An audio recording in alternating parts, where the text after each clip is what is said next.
திருமகள் TV பல்சுவைகள் படைக்கும் பாசறை.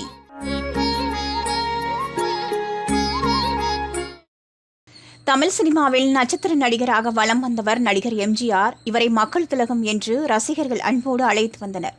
எம்ஜிஆர் என்று சொன்னால் முதலில் நினைவுக்கு வருவது அவரது கொடுக்கும் குணம்தான். அவரிடம் யார் எதை கேட்டாலும் இல்லை என்று சொல்லாத அந்த குணம்தான் அவரை புகழின் உச்சத்திற்கு உயர்த்தியது. இந்நிலையில் எம்ஜிஆர் குறித்து ஒரு தகவல் தற்போது சமூக வலைதளங்களில் வைரலாகி வருகிறது. அது என்னவென்றால், கோபாலகிருஷ்ணன் என்ற நபர் எம்ஜிஆர் நடித்த பல படங்களில் உதவி இயக்குநராக வேலை பார்த்து வந்தார். ஒரு தடவை அவரால் வீட்டு வாடகை பல மாதங்களாக கொடுக்க முடியவில்லை. இதனால் கோபமடைந்த வீட்டு உரிமையாளர் கோபாலகிருஷ்ணனின் பொருட்களை வெளியே தூக்கி போட்டு வீட்டை பூட்டு போட்டு விட்டார். என்ன செய்வதென்று தெரியாமல் கண் கலங்கி கோபாலகிருஷ்ணன் நடுத்தருவில் நின்றார். இதனையடுத்து தன் நண்பர் வீட்டில் தங்கினார். அப்போது கோபாலகிருஷ்ணன் எம்ஜிஆரிடம் உதவி கேட்டால் செய்வாரா, என்னை அவருக்கு ஞாபகம் இருக்குமா என்று யோசித்தவாறே வாகினி ஸ்டுடியோவிற்கு சென்றார். அங்கு எம்ஜிஆர் படப்பிடிப்பில் நடித்துக் கொண்டிருந்தார்.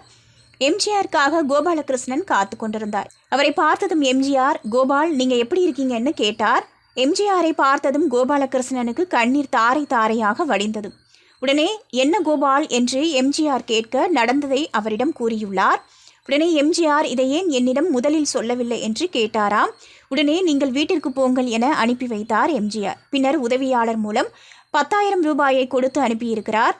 சில படங்களில் வேலை செய்ய வாய்ப்பையும் உருவாக்கி கொடுத்திருக்கிறார் எம்ஜிஆர். அதன் பின் கோபாலகிருஷ்ணன் வாழ்க்கையில் பிரகாசம்தான்.